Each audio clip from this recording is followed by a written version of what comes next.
नमस्कार मित्रों, आज सीधू ने सट में हमारे साथ चंडीगढ़ से वरिष्ठ संपादक अजय शुक्ला जी जुड़े हैं। अजय जी, आपका स्वागत है। अजय जी, आज जिस विषय के बारे में हमें बात करना है वो हमारे प्रधानमंत्री जी अक्सर कहा करते हैं कि लहू और पानी एक साथ नहीं बह सकता।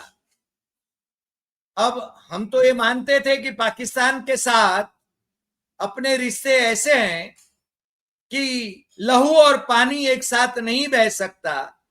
उन्होंने जो सिंधु जल संधि है उसको स्थगित करने की घोषणा करी, हालांकि उसका कोई उपयोग तो है नहीं, उसका कोई अर्थ नहीं है।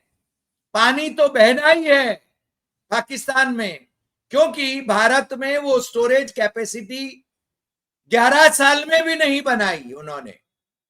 इसलिए ये अक्सर कहा करते हैं। मगर पहलगाम में आतंकी हमले के बाद में ऑपरेशन सिंदूर हुआ, पाकिस्तान के साथ हमारा संघर्ष हुआ।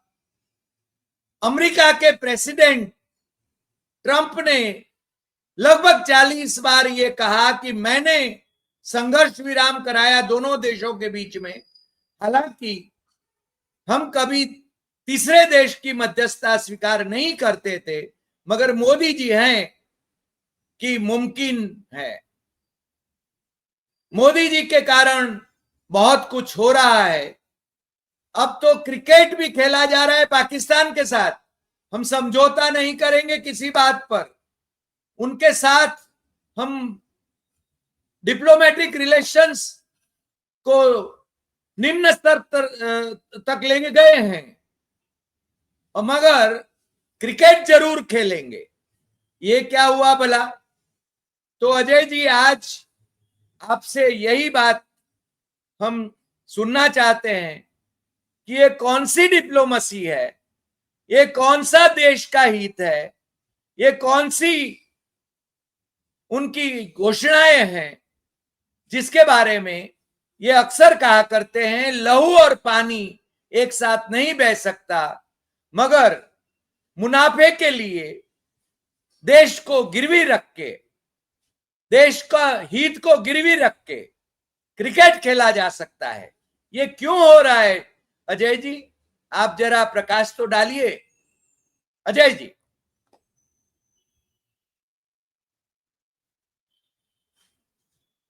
अनम्यूट करिए। नमस्कार हरि भाई, और सभी हमारे दर्शकों को नमस्कार। मैं ये कहना चाहूंगा कि ठीक है, धंधा कीजिए, आपको धंधा अच्छा लगता है, कोई परेशानी नहीं है।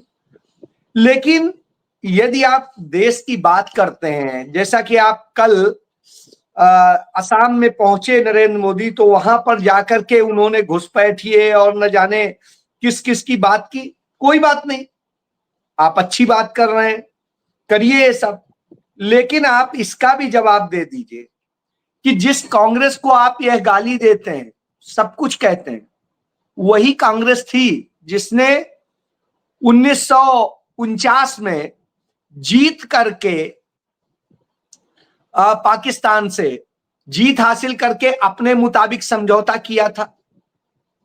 47 से ही इत्तेफाक से लड़ाई शुरू हो गई थी।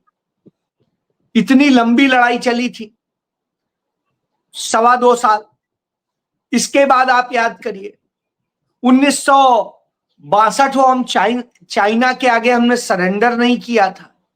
हम लड़े, तमाम मोर्चों पर लड़े, और हम अंदर भी लड़ रहे थे। यदि विरोधी दल का एक सदस्य भी सवाल करता था तो प्रधानमंत्री जवाब देते थे।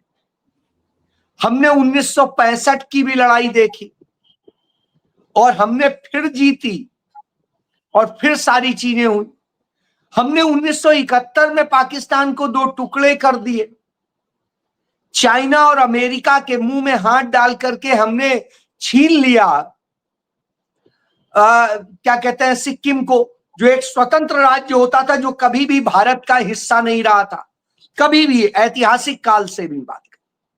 चाहे मौर्य काल की बात कीजिए, चाहे मुगल काल की बात कीजिए, चाहे जब की बात कीजिए, आप कहानी झूठी गढ़ते हैं कि कभी कोई बात कहेंगे कि चीन ने इतना हड़प लिया, उसने हड़प लिया, उसने हड़प लिया। किसी ने कुछ नहीं हड़प लिया। 1 इंच जमीन कभी किसी ने नहीं हड़पी। कांग्रेस सरकार, राजीव गांधी ने चाइना के मुंह में हाथ डाल करके नेफा को छीन के भारत का अरुणाचल प्रदेश बना दिया था। आप देखिए, हमने इतनी सारी उपलब्धियां, हमने तो कभी नहीं कहा कि हम पैसे के लिए धंधा करें। हमारे लिए देश पहले था। यही कांग्रेस की आइडियोलॉजी है। और वो झूठे डायलॉग्स, फिल्मी डायलॉग्स नहीं देते हैं कि मेरे खून में सिंदूर बह रहा है। खून और पानी एक साथ नहीं बह सकता। आज भी बह रहा है, खून भी बह रहा है, पानी भी बह रहा है। आज जब टिल डेट हम बात कर रहे हैं, अभी आप चले जाइए सिंधु में। मैं तो होके आया था इस घटना के जस्ट बाद। तो अब आप सोचिए, मैं वहां 5 दिन रहा। 5 दिन में मैंने वो सारे इलाके देखे, पूरा पानी जा रहा था, कहीं रुका हुआ नहीं था। मैंने वहां से वीडियोस बनाए हैं, फोटोज किए हैं। तो साहब, उस बात का सबूत है। अब आता हूं मेन बात पे। पाकिस्तान आतंकी देश है। क्या भारत सरकार ने, नरेंद्र मोदी ने संसद के भीतर जब इतना बड़ा भाषण दिया, पाकिस्तान का नाम लिया? एक बार भी लिया हो तो बता दीजिए मुझे, एक भी नाम लिया? क्या उन्होंने डोनाल्ड ट्रंप का नाम लिया, अमेरिका का नाम लिया? नहीं लिया। क्या पाकिस्तान को आतंकवादी देश घोषित करने के लिए उन्होंने कुछ किया? नहीं किया। आज तक आतंकवादी देश घोषित करने के लिए भारत सरकार ने ना तो अपने देश की संसद में, जहां उसका बहुमत है भाजपा का, वहां उन्होंने कोई प्रस्ताव रखा, ना ही उन्होंने संयुक्त राष्ट्र में रखा। भारत में पाकिस्तान को आतंकवादी देश संसद के भीतर और संयुक्त राष्ट्र संघ में डॉक्टर मनमोहन सिंह सरकार में कहा गया। और याद करिए, पाकिस्तान पे कई चीजों में प्रतिबंध लगवाया था, दुनिया में लगा था। आप बताइए ना, क्या इतनी आतंकी घटनाएं हुई, रिकॉर्ड आतंकी घटनाएं हुई है नरेंद्र मोदी सरकार? क्या उनके डोजियर उन्होंने सौंपे हैं पाकिस्तान को? नहीं सौंपे। क्या कभी भी कांग्रेस सरकार के दौरान में पाकिस्तान की हिम्मत रही कि वो घुस के हमारे सैन्य ठिकानों पर हमला कर सके? नहीं, कभी नहीं हुआ। इनके समय में पठानकोट में जो हुआ, तो मैं ये जी, आईएसआई को खुद अनुमति दी अंदर आने की। अब आप सोचिए, ये सब कौन कर रहा था? नरेंद्र मोदी कर रहे हैं। वही नरेंद्र मोदी जो असम में जाके या कहीं और जाके घुसपैठिया घुसपैठिया चिल्ला रहे हैं। शर्म से चुल्लू भर पानी में डूब मरना चाहिए कि 11 साल से आपकी सरकार है, 11 साल में आप घुसपैठिया प्रूव नहीं कर पाए, उन्हें निकाल नहीं पाए, और वहां राज्य में भी आपकी 10 साल से सरकार है। तो साहब, आप कर क्या रहे हैं? मणिपुर की बात करें, वहां आपकी सरकार है 10 साल से। उसके अलावा नॉर्थ ईस्ट के राज्यों की बात करें, या तो आपकी सरकार या आपके सहयोगियों के साथ मिलकर आपकी सरकार। साहब, जब सब कुछ ये, फिर आप कहें कि नहीं, ऐसा नहीं, वैसा, वैसा नहीं, वैसा। क्या कहानी बता रहे हैं? किसको बता रहे हैं? बिहार में हो चाहे जहां हो, बिहार में तो 20 साल से, 21 साल से इन्हीं की सरकार है। तो आप इसके बाद में सिर्फ कहानी बताते हैं, सिर्फ डायलॉग्स देते हैं। करने के लिए, इस देश के लिए त्याग क्या किया है? बताइए मुझे एक संघी, एक भाजपा के एक व्यक्ति ने अपना जीवन सेक्रीफाइस किया हो, या अपनी धन संपदा पूरी सेक्रीफाइस करी हो, कुछ किया हो कंट्री के लिए? किया क्या?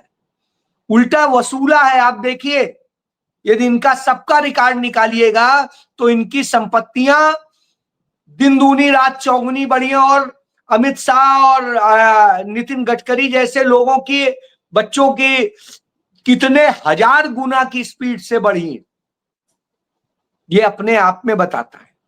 और नरेंद्र मोदी को ही देख लीजिए, नरेंद्र मोदी ने बड़े लोग जिस तरह करते हैं वैसे ही उन्होंने अडानी अंबानी और ये किए। मुझे एक बताइए, कांग्रेस सरकार में किसी पूंजीपति की औकात रही हो कि वो जाए और प्रधानमंत्री के कंधे पे हाथ रख दे? दिखा दीजिए मुझे, एक तस्वीर दिखा दीजिए साहब। यहां तो ये होता है कि इनके लिए सिर्फ और सिर्फ पैसा है, संपत्ति है, इसके अलावा किसी से कोई लेना देना नहीं, अपनी अय्यासी है। अब आप देखिए, मणिपुर गए कितने साल बाद, वहां विवाद शुरू हुआ था नवंबर 2022 से, और नवंबर 2022 से जो शुरू हुआ वो उग्र हो गया जनवरी आते आते, और फिर मई में आके नग्न परेड लड़कियों की निकल गई, हत्याएं इतनी हो गई जी। यानी 3.25 साल बाद आप जा रहे हैं। पहले आप गए 2014 की फरवरी महीने में, दोबारा आप गए 2017 के फरवरी महीने में, तिबारा आप गए 2022 के फरवरी महीने में। ये तीनों चुनावी समय था, इसके अलावा तो नहीं गए। चुनाव में तमाम डायलॉग्स दे के आए, तीनों बार कांग्रेस को गाली और खुद को महान। और क्या कहा था कि हमने 25 साल के लिए मणिपुर की यह व्यवस्था कर दी है, कि 25 साल बिल्कुल कर दी है, 25 साल तक कम से कम वो सुलगेगा। ये इतनी जल्दी भरने वाले घाव नहीं है जो किया है इन्होंने। तो अब आप बताइए, जिन्होंने घाव दिए वो कहानियां बताते हैं। तो मैं ये सिर्फ इतनी बातें इसलिए कर रहा हूं, कश्मीर चले जाइए। कश्मीर में जब आपके साथ कोई व्यक्ति बैठेगा, कोई भी आदमी ये नहीं कहेगा कि इन्होंने वहां के लिए कुछ अच्छा किया है जी। इन्होंने कश्मीर को बर्बाद किया है असल, और जिस तरीके से बर्बाद किया है वह अपने आप में शर्मनाक है। कश्मीर की ब्यूटी खत्म कर दी, वहां की प्राकृतिक संपदाओं में जिस तरह से अडानी अंबानी का कब्जा कराया है, उस तरह से धीरे धीरे धीरे शाम मरवा डाले 26 लोग। किस लिए? क्योंकि अमित शाह के लड़के का 7 स्टार होटल बन रहा है, इसलिए मरवा डाले। क्योंकि जो मिनी स्विट्जरलैंड कहा जाता है वो वैली, वो अडानी को देनी है। साहब, पूरे खेल को समझिए। इस तरह से करके वहां बर्बादी की ताबीर लिखी गई है, और ये सब होने के बाद उन लाशों पे झूठ बोला जाता है। ना तो आज तक उसके किसी व्यक्ति को वो हुआ, ना कुछ। कानपुर पहुंचे, बोले हम तो हौंक देते हैं। वहां पहुंचे भोपाल, गोली का बदला गोला से। मधुबनी पहुंचे, वो जवाब देंगे कि याद रखेगा, बिल्कुल याद रखेगा कि भारत सरेंडर कर देता है। जिस भारत ने धूल चटवाई, जिस भारत ने 93,000 सैनिकों के साथ पाकिस्तानी जनरल को सरेंडर करा दिया, वो कांग्रेस के समय की बात। और आज वही भारत इस स्थिति में है कि सरेंडर किए पड़ा है। कभी चीन के आगे सिर झुकाए खड़ा है, कभी रसिया के आगे सिर झुकाए खड़ा है, कभी अमेरिका के आगे खड़ा है, कभी किसी के आगे खड़ा है, और समझ कुछ आता नहीं तो खी खी खी खी खी। तो यह दशा कर दिए, तो देश को असल में मुकरी बना दिया है। जब देश को मुकरी बना दिया हो तो यही होगा, सिर्फ डायलॉग्स होंगे, और सारे इनके नेता डायलॉग्स देते हैं। आप याद करिए 2019 में यही अमित शाह था, क्या बोल रहा था कि हम ऐसा कर दें कि आईसीसी पाकिस्तान को ही न मैच खेलने दे, उसे ही बाहर कर दे। और आज तो उन्हीं का लड़का है, पूछिए, आज तो तुम्हारा ही लड़का है। और क्यों पाकिस्तान नहीं? चेयरमैन, पाकिस्तान जी, चेयरमैन है। वही वही कह रहा हूं कि वो इंटरनेशनल क्रिकेट कंट्रोल बोर्ड का चेयरमैन है। और उसके बाद में पाकिस्तान बिल्कुल जलवे के साथ है। क्यों नहीं अपने बेटे से ही कहना है भाई, उसी को डिसीजन लेना है। चलो वो ना कराओ, तुम कह देते बायकॉट करेंगे, तो साहब इनके पूर्व मंत्री और क्रिकेट कंट्रोल बोर्ड से ही जुड़े हुए अनुराग ठाकुर सांसद हैं इनके, राहुल गांधी को गाली दिया करते हैं। वो क्या कहते हैं, मजबूरी होती है, हमें उसको मानना पड़ेगा। अब एक बात बताइए, यदि मानना पड़ेगा तो कुछ उदाहरण मौजूद हैं। 1974 श्रीमती इंदिरा गांधी देश की प्रधानमंत्री थी, डेविस कप का फाइनल था, याद करिए। दक्षिण अफ्रीका में नस्लभेद चल रहा था, अपने देश का दर्द नहीं था, नस्लभेद की बात थी। इंदिरा गांधी नस्लभेद के खिलाफ थी, खड़ी हुई और कहीं नहीं, डेविस कप भारत नहीं खेलेगा, जबकि भारत जीत के करीब था, ट्रॉफी हमारे हाथ में आने की थी। उन्होंने कहा कोई बात नहीं, ट्रॉफी से ज्यादा हमारे सिद्धांत, हमारे मूल्य जरूरी है, हमारा एथिक्स जरूरी है। और नहीं खेला, विरोध किया। इसके बाद याद करिए कि श्रीलंका में जब गृह युद्ध चल रहा था, उस समय का याद करिए। और उस समय जब 1986 में भारत ने स्टैंड लिया और भारत ने कहा जिस तरह से 146 तमिलों को मारा गया है, हम कोई भी वो नहीं खेल सकते। और एशिया कप की चैंपियनशिप में भारत था, भारत ने मैच खेलने से मना कर दिया। आप बताइए कौन बाध्य कर सकता है आपको? स्वाभाविक सी बात है, कोई बंदूक की वो थोड़ी ना रख के। उसके बाद आप देखिए 1965 याद कर लीजिए, 1965 में और 1971 में जब हमारे पाकिस्तान के साथ में विवाद हुए थे, युद्ध हुआ था, विवाद नहीं, विवाद तो अभी हुआ है, तब तो युद्ध हुए थे। और भारत ने कहा नहीं, हम नहीं खेलेंगे, नहीं खेला। फिर 1999 में अटल बिहारी वाजपेयी की सरकार थी। आप देखिए, ये तो कांग्रेस सरकारों का मैंने गिनाया, अटल बिहारी वाजपेयी सरकार का देखिए। 99 में कारगिल के जब वो हुआ, ऑपरेशन कारगिल के दौरान हमने फैसला लिया नहीं, हम नहीं खेलेंगे, हम नहीं खेले। और 2008 में जब मुंबई ब्लास्ट हुआ, तब डॉक्टर मनमोहन सिंह ने फैसला लिया और हमने खेलने से मना किया। तो साहब कौन सी नई बात बता रहे हैं? ये अपने आप में साबित करता है कि ये झूठ बोलते हैं, इनके मन में कोई राष्ट्र प्रेम नहीं है, कोई भी वो नहीं है। ये फर्जी राष्ट्रवाद के जरिए अपने को बनाते हैं। और जब ये सब करते हैं, तब आप जान लीजिए कि इस देश के साथ में धोखा कर। जब भी हो, रिश्ते होने चाहिए, या तो एक पॉलिसी बना लीजिए ना कि चाहे कुछ हो जाए, आग लगे दोनों देशों में, हम मैच खेलते रहेंगे। साहब देश बड़ा है कि खेल बड़ा है? देश बड़ा है तो स्वाभाविक सी बात है, हमारे देश के, आप याद करिए हेमराज मथुरा का था, मैं उन दिनों हिंदुस्तान अखबार का संपादक हुआ करता था। तो मथुरा में के हेमराज के मामले में जिस तरह से, हालांकि जैसा बताते हैं वैसा है नहीं, गूगल कर लेंगे पता चल जाएगा। एक हमारा हेमराज मारा गया था, उसकी लाश को वो ले गए थे, हमारी सेना घुसी, जो ये कहते हैं कि घुस के नहीं करते हैं, उस समय की ही घटना है। हमारी सेना घुसी, उनके आधा दर्जन सैनिकों को मार डाला, एक के बदले आधा दर्जन मार डाले, और हेमराज का 100 लेके आए। जो ये कहते हैं एक सर के बदले 10 सर लाएंगे, 10 तो नहीं लाए, 10 दे जरूर आए। आप देखिए, आप पूरा उदाहरण देख लीजिए, जितने लोग मारे जा रहे हैं उनके बदले आपने कितने मारे हैं।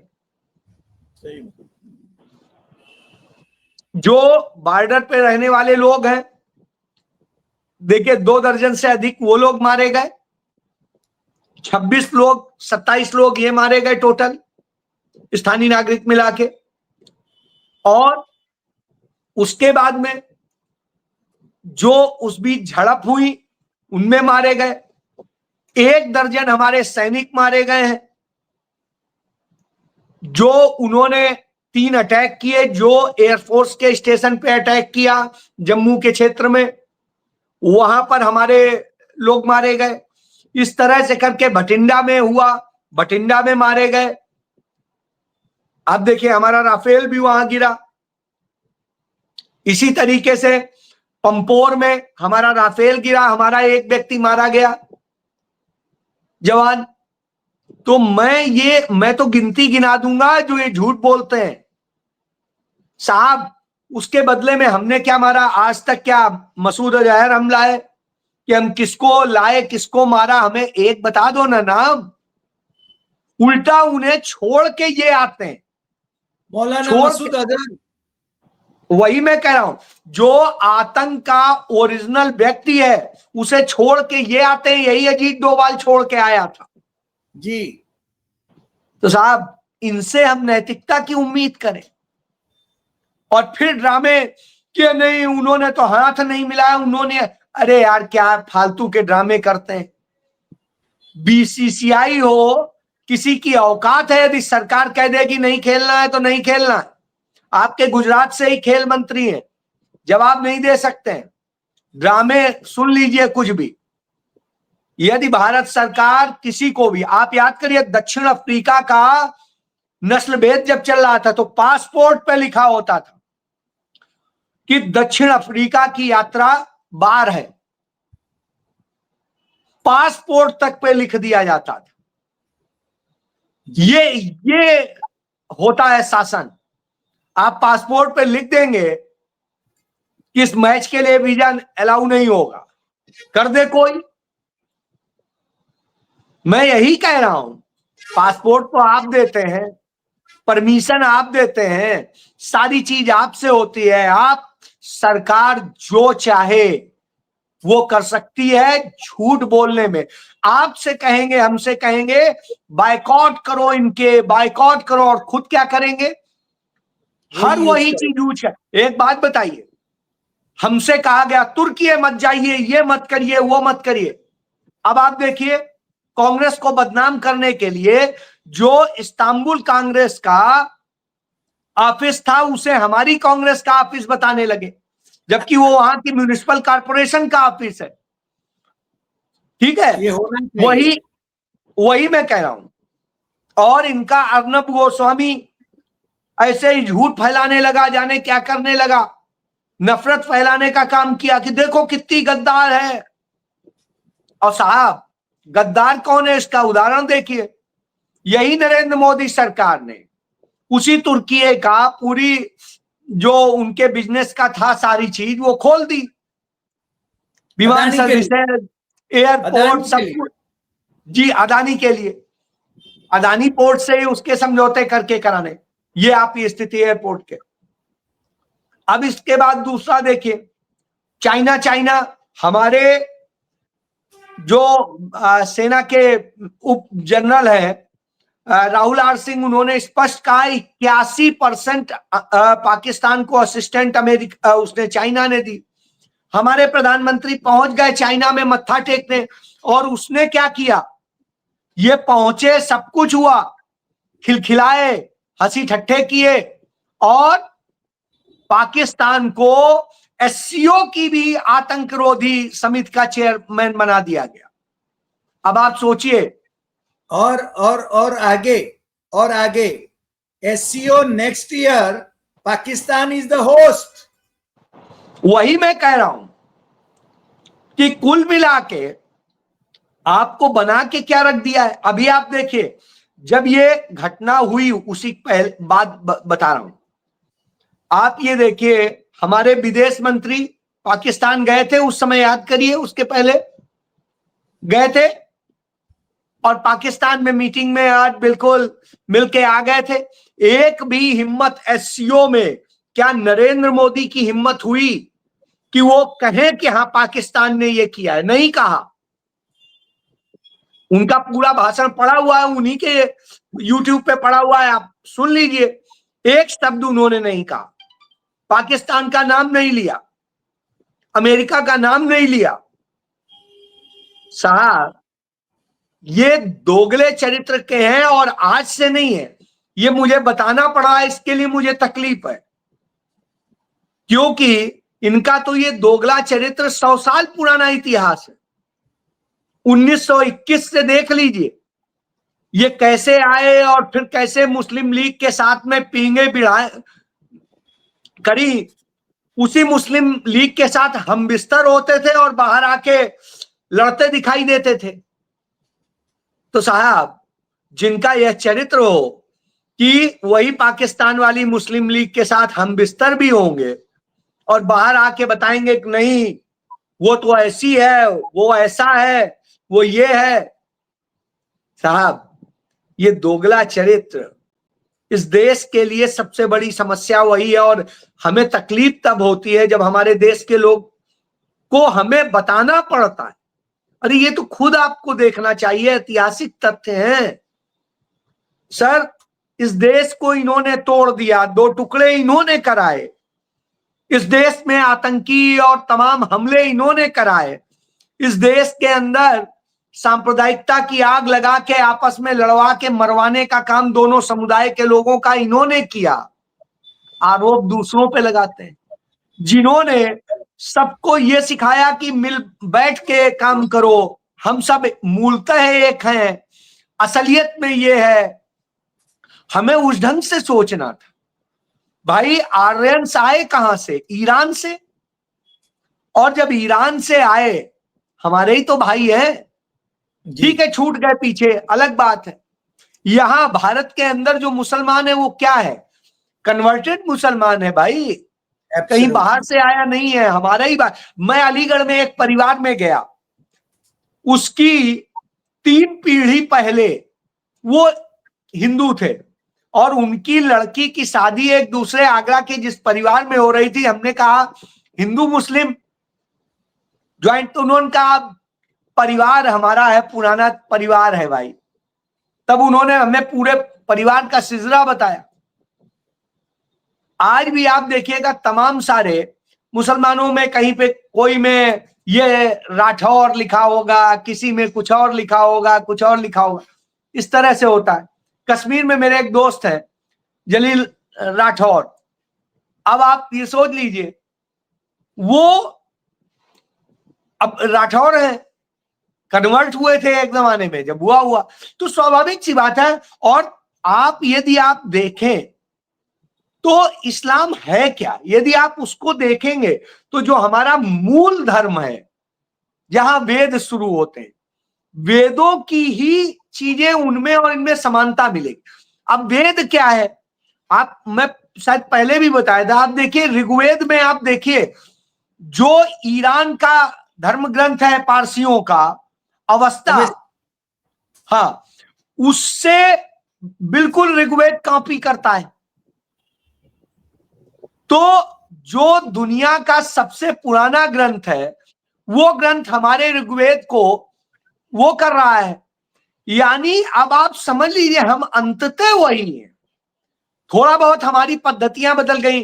कोई गांव में रहता है, उसके रहने का स्टाइल दूसरा होता है, शहर में रहता है दूसरा होता है, ब्रिटेन में जाके रहता है दूसरा होता है, अमेरिका में दूसरा होता है, दूसरे, और वो अफ्रीका चला जाता है तो उसकी स्टाइल में और अंतर आ जाता है, चाइना चले जाएगा तो उस तरह का। तो मैं वही चीज कह रहा हूं, ये जीवन शैली का बदलाव है, लड़ने का विषय नहीं है। इसीलिए हमारे धर्म में कहा गया है वसुधैव कुटुंबकम। अरे भाई ये बात कहने की नहीं है, ये समझने की है, ये सोचने की है। लेकिन जब हम भौगोलिक सीमाओं के आधार पर लड़ रहे हैं कि ये पाकिस्तान है, ये बांग्लादेश है, ये बांग्लादेश में इतने हिंदू मारे गए, क्या भारत के प्रधानमंत्री ने एक बयान दिया उनके पक्ष में? मुझे दिखा दीजिए। हाँ, राहुल गांधी और प्रियंका गांधी ने दिया, उसके खिलाफ कांग्रेस ने प्रोटेस्ट किया, पुतले जलाए बांग्लादेश के, लेकिन नरेंद्र मोदी ने एक बयान दिया हो, मुझे दिखा दीजिए। नहीं दिखा पाएंगे। नरेंद्र मोदी ने एक भी चिट्ठी लिखी हो बांग्लादेश के प्रधानमंत्री को, राष्ट्रपति को, कि आप क्या है गलत हो रहा है, तो दिखा दीजिए। नहीं दिखा पाएंगे। लेकिन कांग्रेस पार्टी ने चिट्ठी भी लिखी, अपना स्टैंड भी क्लियर किया। दूसरी चीज, जब भी कांग्रेस पार्टी ने सदैव कहा कि फिलिस्तीन हमारा आदिकाल से सहयोगी रहा है, हमें उसका सपोर्ट करना चाहिए, और इसका प्रियंका गांधी पैलेस्टाइन लिखी हुई टी शर्ट पहन के आई। याद करिए, अब सरकार ये पिछली रोटी खाते हैं, थपेड़े खाने के बाद ये आखिर में आते हैं। अब पैलेस्टाइन का सपोर्ट किया है यूएन, अभी तक भागते रहे। अमेरिका की चम्मचगिरी में, इजराइल की चम्मचगिरी में कुछ भी करने को तैयार। क्यों? डर कितना है? इतना डरपोक तो भारत नहीं था, कभी नहीं रहा। जब हम बिल्कुल गरीब गुरबा मरे हुए थे तब भी नहीं रहा, चाहे 1965 की बात हो जब खाने को भी नहीं था, चाहे 1971 की बात हो, चाहे 74 की बात हो, चाहे जब भी हो, हमने हर बार स्टैंड लिया। आज भारत जब कहते हैं हम चौथी इकोनॉमी है, हम इतने डरपोक, इतने कायर हैं। शर्म आती है ऐसे प्रधानमंत्री पे। ऐसा नालायक प्रधानमंत्री भगवान न करे कभी किसी देश को मिले। जी अजय जी, मैं फिर क्रिकेट पर आ जाऊंगा। क्रिकेट, हम एशिया कप जीतें तो ये गौरव होगा। मुझे खुशी नहीं है, मुझे बिल्कुल खुशी नहीं है, और मैं बड़ी ईमानदारी से कहता हूं, मुझे ये ट्रॉफी असल में शर्म की ट्रॉफी लग रही है। मुझे लगता है कि हमने सिर झुका के, सरेंडर करके और यह मैच खेला है। भले हमारे खिलाड़ियों ने जीत लिया, ये उनकी प्रतिभा है, लेकिन ये धंधे के लिए देश का सिर झुका दिया है, और जब देश का झुका हो सिर, तो कोई ट्रॉफी कोई मायने नहीं रखती है, और मुझे वो स्वीकार्य नहीं। जी। और अंतिम सवाल, जिस प्रकार अमित शाह का बेटा वहां अध्यक्ष बना हुआ है, और उसके साथ में अनुराग ठाकुर का भाई है, अनुराग ठाकुर तो रहे ही भी हैं, और साथ साथ कांग्रेस का एमपी राजीव शुक्ला भी है, तो कांग्रेस को क्या स्टैंड लेना चाहिए? बिल्कुल स्टैंड लेना चाहिए। मैं तो कहता हूं कि कांग्रेस को एक्शन लेना चाहिए।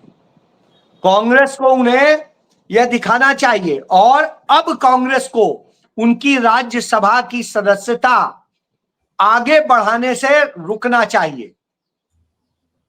भले पार्टी से मैं निकालने की किसी की बात नहीं कर रहा, बने रहे, पड़े रहने दीजिए जैसे कूड़े पड़े रहते हैं, लेकिन उनको राज्यसभा की जो उनकी सदस्यता जैसे ही खत्म हो, उनको रिपीट नहीं करना चाहिए, मैं समझता हूं।